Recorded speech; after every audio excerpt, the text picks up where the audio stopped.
नमस्कार, आप देख रहे हैं द भारत 80 न्यूज का डिजिटल चैनल। मैं हूं आपके साथ फजल अब्बास। आजकल वक्फ अमेंडमेंट बिल को लेकर इतना घमासान भारत में क्यों मचा है? आखिर इसकी क्या वजह है? क्या ये वक्फ अमेंडमेंट बिल पास हो जाएगा? क्या नीतीश कुमार और चंद्रबाबू नायडू भाजपा का साथ देंगे? क्या मुसलमानों के द्वारा इस बिल के विरोध में हो रहे प्रोटेस्ट फेल हो जाएंगे? आज का सबसे बड़ा सवाल। जब शिया सुन्नी दोनों वक्फ बोर्ड में भ्रष्टाचार के मामले सामने आ रहे थे, उस वक्त ये मौलवी और ये जमातें, ये संगठन मैदान में विरोध करने क्यों नहीं उतरे? क्यों मौजूदा सत्ता को बोलने या बिल लाने का मौका दिया? ये गलती किसकी थी? चलिए आज इसी पर बात करते हैं कि इस बिल में कौन सा ऐसा दज्जाल छुपा है कि जिसका डर मुसलमानों के दिल में बैठ गया और जिससे लोग घबरा रहे हैं। इसमें कितनी हकीकत है, तो चलिए जानते हैं। लेकिन सबसे बड़ा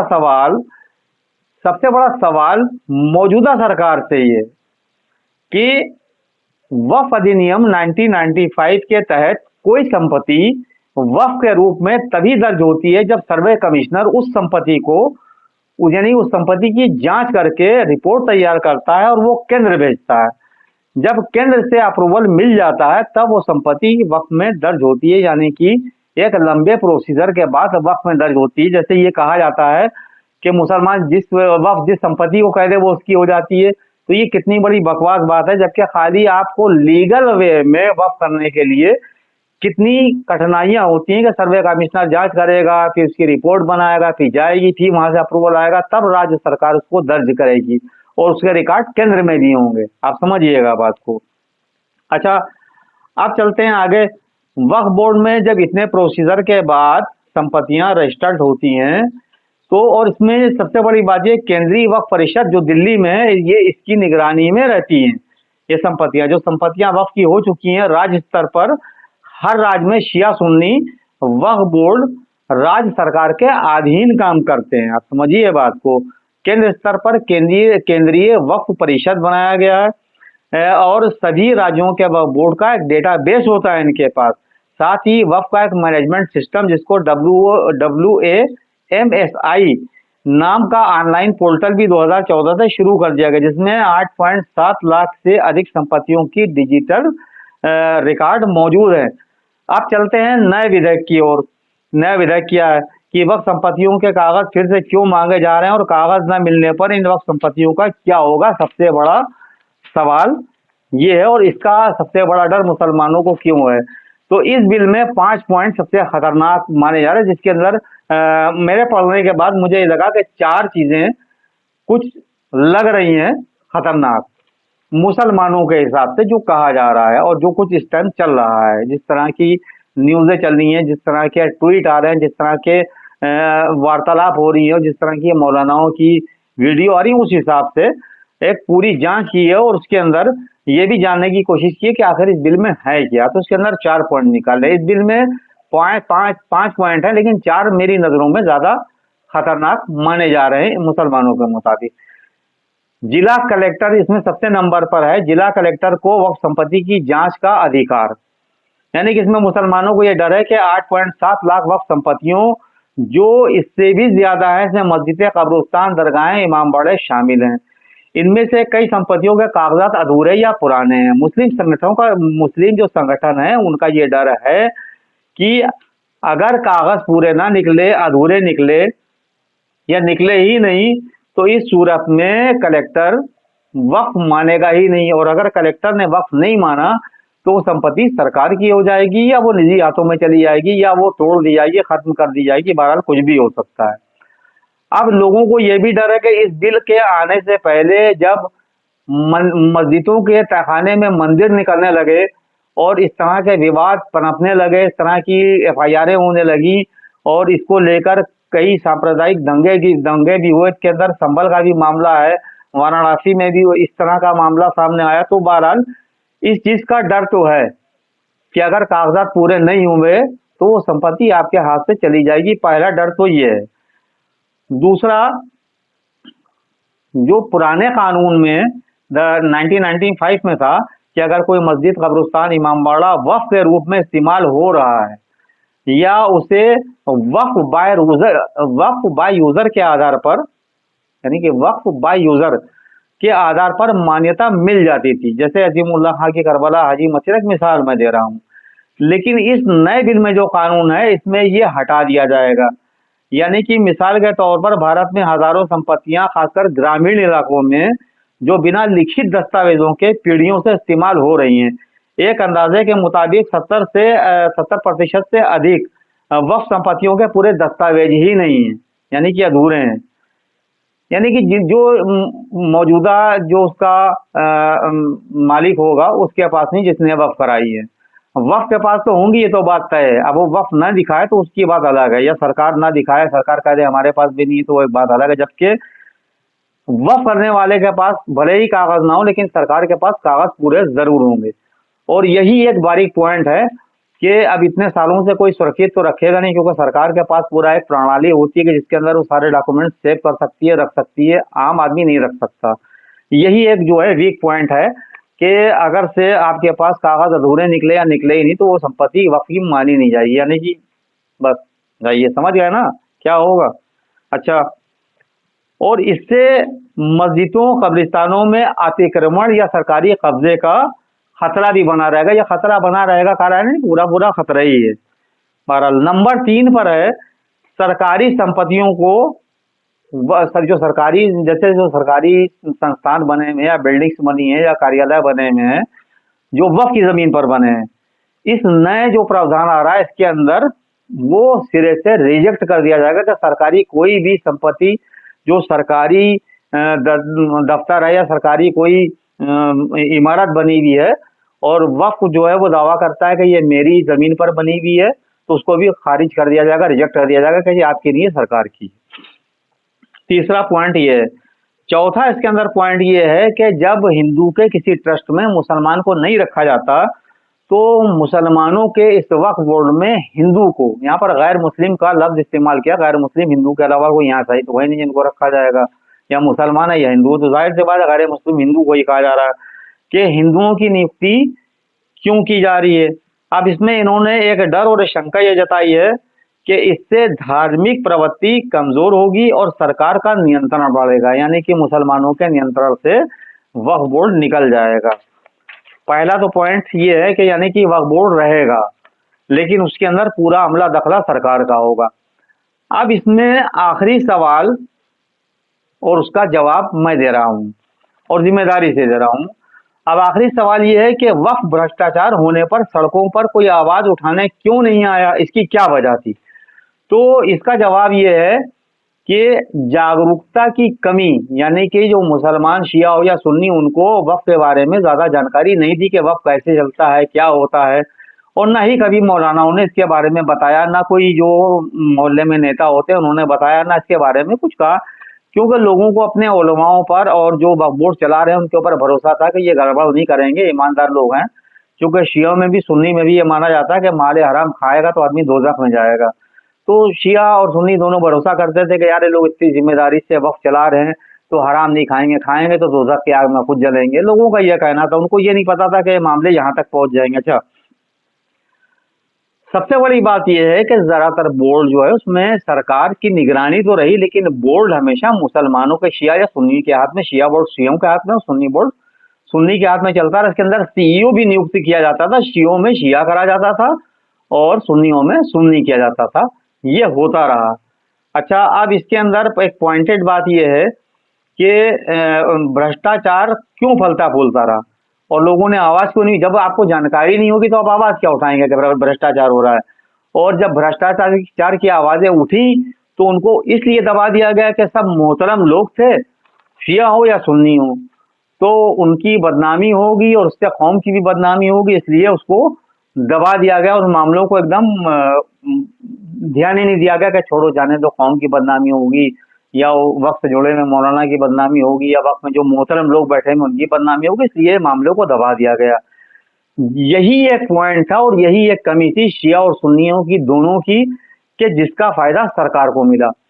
सरकार को क्या फायदा मिला? अगर से इनके भ्रष्टाचारों के खिलाफ आवाजें उठाई गई होती, शिया सुन्नी समाज दोनों जागरूक हो जाता पहले ही, तो आज सरकार को ये मौका ना मिलता। सरकार कह रही है कि जब से ये दोनों बोर्ड बने, शिया और सुन्नी वक्फ बोर्ड, तब से आज तक के इनके समाजों को इस वक्फ बोर्ड से आने वाली संपत्ति का कोई फायदा नहीं मिला। तो सबसे बड़ी बात तो ये है कि सरकार का कहना सही है। हम आप वो तो छोड़िए, जो वक्फ के अंदर मंशाएं लिखी जाती थी, उस मंशा के मुताबिक वक्फ में कोई काम नहीं हुआ, वो शिया हो या सुन्नी हो, अदरवाइज जिम्मेदारी से कह रहा हूँ। बहरहाल तो यही पॉइंट को लेकर भाजपा, आरएसएस, विश्व हिंदू परिषद, बजरंग दल, सबने यही एक कहना शुरू कर दिया। एक ट्रेंड चल रहा है इस टाइम ट्विटर और सोशल मीडिया पर कि मुसलमानों को उनके उलमा भड़का रहे हैं और उनसे कह रहे हैं कि भैया इनसे होशियार हो जाइए, तुम्हारे उलमा, तुम्हारे जो मौलाना, यही तुम्हारे दुश्मन है, तुमको भड़का रहे हैं। भाजपा तो तुम्हारे हित के लिए कर रही है। अब सबसे बड़ा सवाल, अगर ये भाजपा मुसलमानों के हित की इतनी ही बड़ी शैदाई है, तो जो मस्जिदों के नीचे मंदिर निकले उसके बारे में, जबकि जब बंटवारा हुआ था उसके बाद ऐसा कानून बन गया था कि जो इबादतगाह जिस धर्म की है उसको तोड़ा नहीं जाएगा, ना उसके ऊपर कोई आवाज उठाई जाएगी। लेकिन उसके बावजूद भी मस्जिदों के नीचे मंदिर निकले, तोड़ा गया, खुदाई हुई, एसआईटी बैठाई गई। तो बहरहाल सबसे बड़ी बात ये भाजपा पर इसलिए मुसलमानों का भरोसा उड़ गया। लगातार मोब लिंचिंगें हुई, मुसलमान उलमा को रोजे की हालत में ट्रेन पर पीटा गया। एक आरपीएफ का जवान गोली से मार देता है 4 लोगों को कि वो मुसलमान है। तो वो सब इसी सरकार में हुआ ना। तो लगातार नमाज छत पर नहीं पढ़ी जाएगी, सड़क पर नहीं पढ़ी जाएगी। तो जब आप मुसलमान समाज के खिलाफ लगातार एक ट्रेंड चलाएंगे और उसको दबाएंगे, पीसेंगे, कुचलेंगे। अभी एक मंदसौर का मामला सामने आ गया कि जिसमें 4 साल से जो है मुसलमान लड़के कैद में थे, एक कत्ल के जुर्म में लेडीज के, और अब वो लेडीज जो है जिंदा वापस आ गई। अब ये सरकारी प्रणाली कमजोर है या किसके इशारे पर चल रही है? तो इससे मुसलमानों में कहीं ना कहीं डर तो है। अब मुसलमान ये डर रहा है कि कहीं ऐसा ना हो कि ये बिल हमारे लिए सांप का बिल हो जाए, कि जो हमारे लिए एक जहर बन जाए और हमारी सारी संपत्तियां चली जाएं।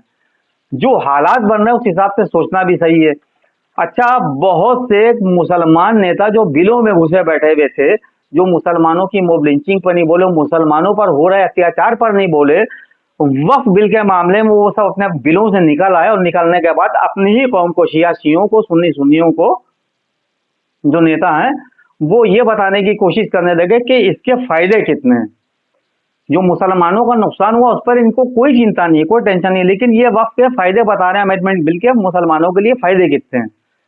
तो सबसे बड़ी बात यह है कि मुसलमानों को फायदा अगर सरकार की ओर से दिया जा रहा होता, तो ये जो जुल्म और अत्याचार की कहानी पूरे भारत में चल रही है, इसके ऊपर कंट्रोल लगाती सरकार, लगाम लगाती और उन संगठनों के, उनके लीडरों के खिलाफ, उनके कार्यकर्ताओं के खिलाफ सख्त कार्रवाई करती है। लेकिन ऐसा नहीं हुआ। यही वजह है कि मुसलमान डरा है और इस बिल के आने के बाद मुसलमान जो है वो परेशान और डर है, और उसका डरना भी सही है, जायज है। जबकि मुसलमान ये सोच रहे हैं कि चंद्रबाबू नायडू या नीतीश कुमार ये कुछ करेंगे, तो ऐसा है कि जिसकी सत्ता होती है, जो पावर में होता है, उसी की चलती है। आप अपने दिमाग से ये निकाल दिए कि नीतीश या चंद्रबाबू नायडू कुछ कर लेंगे, ये समझ लिया। अगर भाजपा ने सोच लिया है कि ये बिल लाना है तो बिल आएगा, बिल आएगा भी और बिल लागू भी होगा, सब कुछ भी होगा। आपको जो करना हो करें, उनके पास सरकारी प्रणाली है, वो सख्ती करेंगे। बिल पास होने के बाद कोई भी उपद्रव हुआ, कोई भी प्रोटेस्ट हुआ तो लाठियां खाएगा, जूते खाएगा, ये आखिरी अंजाम होना है। तो बहरहाल यही अगर पहले से जाग गए होते, शिया या सुन्नी दोनों, तो आज ये बिल का सामना ना करना पड़ता। ये आपकी गलती है कि आप देर से जागे, ये उसकी सजा है कि जो आज आपको भुगतना पड़ रही है, और आगे और क्या क्या देखना पड़ेगा। बहरहाल क्योंकि सरकार की अपनी नीतियां होती हैं, जो चीजें हमारे पास थी, जो तथ्य हमारे पास थे, हमने उनके आधार पर आपको एक समझाने बतौर चीजें बताई कि जो हो रहा है, जो चल रहा है। बाकी हकीकत क्या है, वो बिल पास होता है नहीं होता है, उसका रिजल्ट आने के बाद आपके सामने आएगा।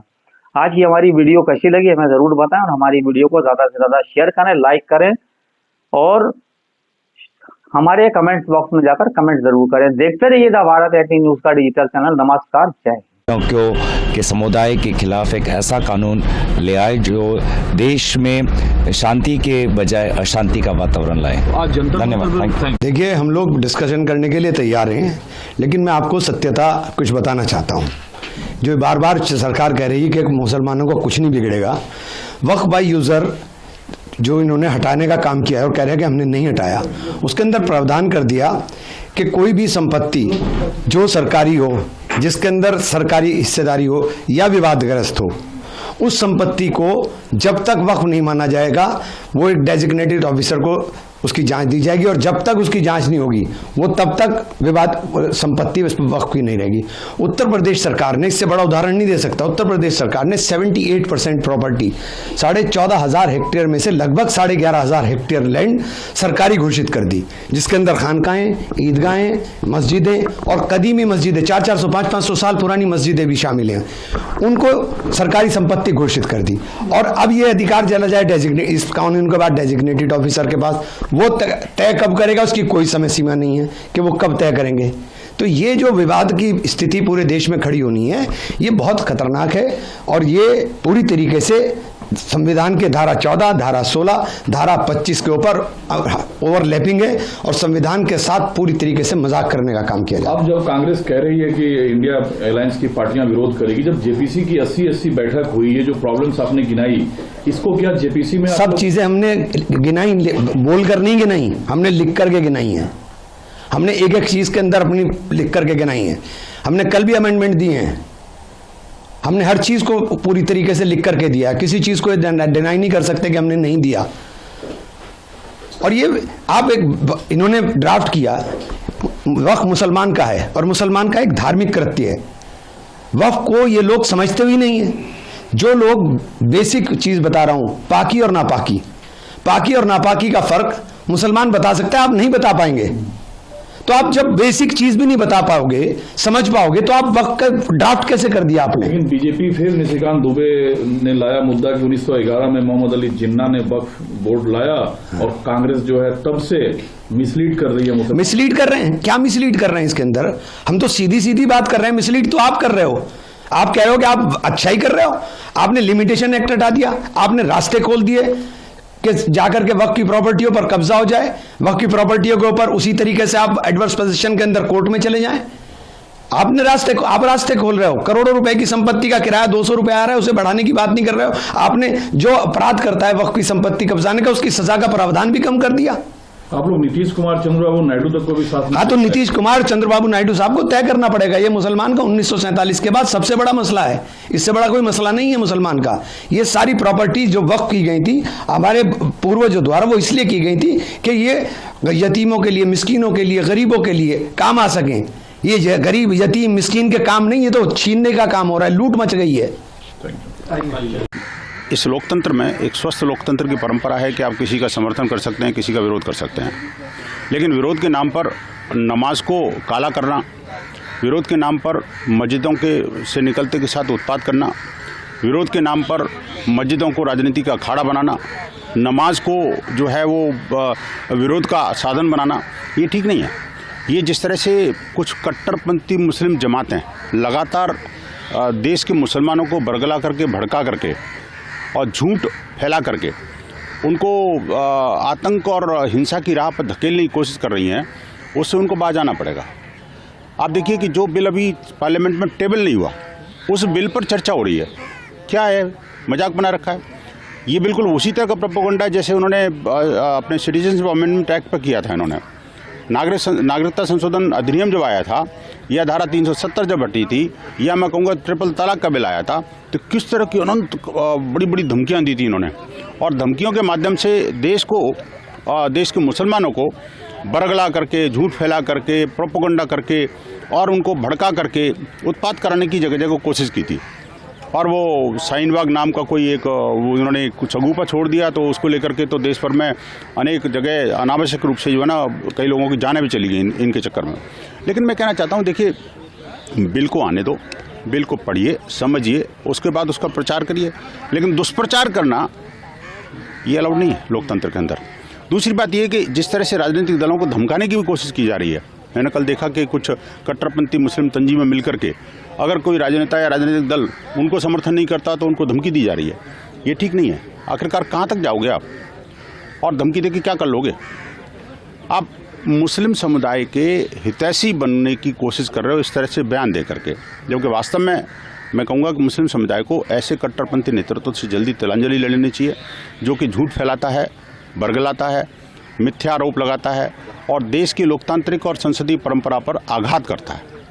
ये बिल को आने दीजिए, क्योंकि ये बिल जो है सबके हित के लिए है। अभी आप देखिए कि लाखों हेक्टेयर ज़मीन इस वक्फ बोर्ड के पास है, लेकिन क्या आज तक कोई मुसलमान का भला हुआ क्या? कोई गरीब मुसलमान वहीं के वहीं है। अब सरकार चाहती है कि सबको उसका लाभ मिले, तो वहाँ पर इनको दिक्कत है, क्योंकि कुछ मलाईदार जो चीज़ें हैं वो कुछ कट्टरपंथी जमातों से छिलने वाली हैं। कुछ कट्टरपंथी जो भड़काऊ भाईजान हैं उनके हाथ से भी निकलने वाला है, तो इसलिए उनको चिंता हो रही है। लेकिन वो चिंता वो रहने वाली है, संसद अपना काम करेगी। और मैं पहले से ही सबको साधुवाद देता हूँ और मैं कहता हूँ कि शुभकामनाएं देता हूँ कि ये बिल भारत के लोकतंत्र और भारत की संपत्तियों की सुरक्षा के लिए एक अभूतपूर्व स्तंभ साबित होगा।